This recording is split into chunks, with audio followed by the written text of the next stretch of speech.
അളിയാ ദേ അങ്ങോട്ട് നോക്ക്.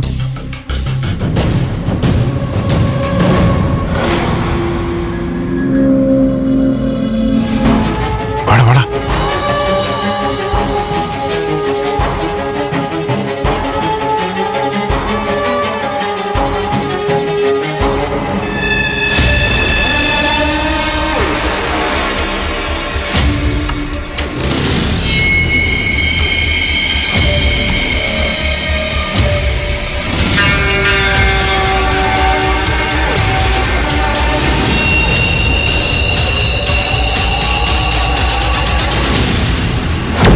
ദേവി,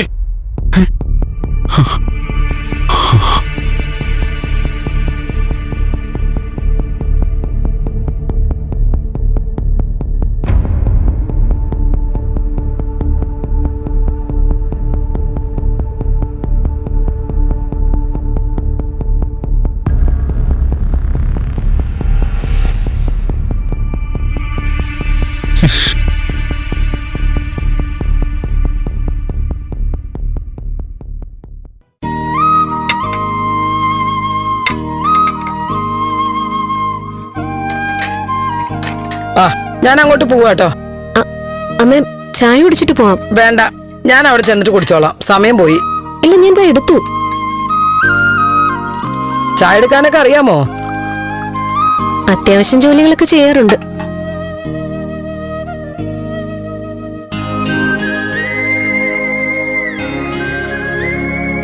എങ്ങനെയുണ്ടമ്മേ? തരക്കേടില്ല.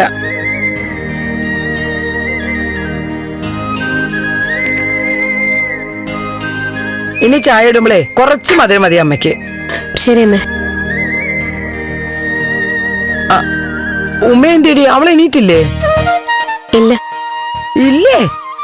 ഒരു ബക്കറ്റ് വെള്ളം കൊണ്ട് അവളെ തലവഴി അങ്ങ് ഒഴിക്കേ. സമയം എത്രയെന്നാ വിചാരം? പെങ്കൊച്ചുകൾ കിടന്നുറങ്ങേണ്ട സമയം ഇത്. ചെല്ല്, അങ്ങനെ വിട്ടാ പറ്റില്ലല്ലോ. അവളിന്നലെ കുറെ വൈകിയാ കിടന്ന് പഠിക്കായിരുന്നു. കുറച്ചുകൂടെ ഉറങ്ങിക്കോട്ടെ, ഇന്ന് അവധിയല്ലേ. പഠിക്കാന്ന് പറഞ്ഞ കഥ കടച്ചിരുന്നേ മൊബൈലിൽ കുത്തിക്കൊണ്ടിരിക്കുകയായിരിക്കും. ഏയ് അല്ലമ്മേ, ഞാൻ നോക്കിയായിരുന്നു. ഉമ്മ നല്ല കൊച്ചല്ലേ, അവളങ്ങനെ കള്ളത്തരൊന്നും കാണിക്കില്ല. എന്നാ ഞാൻ പോട്ടെ.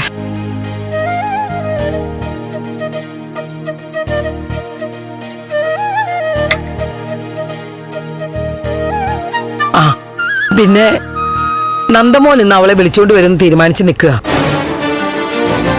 ചന്ദ്രോത്തിക്ക് കയറ്റാൻ പറ്റില്ല. അവിടെ കയറ്റുന്ന പ്രശ്നമില്ലെന്നാ പ്രഭക്കുഞ്ഞ് പറഞ്ഞിരിക്കുന്നേ.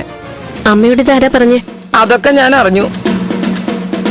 ഒരു മൂച്ചിനെ അങ്ങോട്ട് ചിലപ്പോ വിളിച്ചോണ്ട് വരും. പ്രഭക്കുഞ്ഞ് അത് പ്രശ്നം ഉണ്ടാക്കും. അവിടെ കയറാനും പറ്റില്ല. പിന്നെ എന്ത് ചെയ്യും? എന്താ ചെയ്യാ? സാറിന് ദേവിക നിൽക്കുന്നത് ഇഷ്ടമെന്നല്ലേ പറഞ്ഞത്? പിന്നെന്തിനാ അവിടെ കയറ്റാതിരിക്കുന്നത്? നീയേ ഭാരിച്ച കാര്യങ്ങളൊന്നും ആലോചിച്ച് തല പോയിക്കണ്ട. അവിടെ വേണ്ടെന്നേ അധികാരപ്പെട്ടവര് തീരുമാനിച്ചിട്ടുണ്ട്. അതീന്നേ ആരൊക്കെ എന്തൊക്കെ പറഞ്ഞാലും ഒരു വ്യത്യാസം ഉണ്ടാവാൻ പോകുന്നില്ല. മനസ്സിലായല്ലോ? ഞാൻ പറഞ്ഞു വന്ന എന്താന്ന് വെച്ചാ, അവിടെ കേറ്റാൻ പറ്റാതെ വന്നാ നന്ദമോന് പിന്നെ ഒരു വഴിയേ ഉള്ളൂ. വിളിച്ചോണ്ട് ഇങ്ങോട്ട് വരും. വന്നോട്ടെ, ഇവിടെ എവിടെയെങ്കിലും ഒതുങ്ങി കൂടിക്കോട്ടെ അല്ലേ? നിന്റെ തലയിൽ എന്താടി കളിമണ്ണാണോ? എന്താ അമ്മേ? എന്റെ അമ്മേ, അവളും കൂടി ഇങ്ങോട്ട് വിളിച്ചേറ്റിട്ടേ അവന് 2 ഭാര്യമാരാക്കാനുള്ള പരിപാടിയാണോ? നീ തന്നെ നിന്റെ കണ്ണില് മണ്ണ് വാരി ഇടുന്നോടി. അവളെ ഒരു കാരണവശാലും ഈ പടി ചവിട്ടിക്കരുത്, മനസ്സിലായോ? നന്ദൻ പറഞ്ഞ എങ്ങനെ പറ്റില്ല എന്ന് പറയുന്നേ? അങ്ങനെ തന്നെ മുഖത്ത് നോക്കി പറയണം. പറഞ്ഞില്ലെങ്കിൽ നിനക്ക് നല്ല പണി കിട്ടും. ആ ഓർമ്മ വേണം. വിളിച്ചോണ്ട് വന്നിട്ട് ചന്ദ്രോത്ത് കേട്ടില്ലെങ്കിൽ പിന്നെ എങ്ങോട്ട് പോവും? നീയേ ഞാൻ പറയണത് അങ്ങോട്ട് കേട്ടാ മതി. ഞാനേ നിന്റെ കെട്ടിയോന്റെ അമ്മയാ. ഈ വീട്ടിൽ എന്ത് നടക്കണമെന്നേ തൽക്കാലം ഞാനാ തീരുമാനിക്കണേ. കേറ്റണ്ടാന്ന് പ്രഭക്കുഞ്ഞ് പറഞ്ഞിട്ടുണ്ടെങ്കിൽ അതിനർത്ഥം കേറ്റണ്ടാന്ന് തന്നെയാ. അതല്ല നിന്റെ തോന്നിയാസത്തിന് എന്തെങ്കിലും കാണിച്ചാ എന്റെ സ്വഭാവം മാറും, പറഞ്ഞേക്കാം.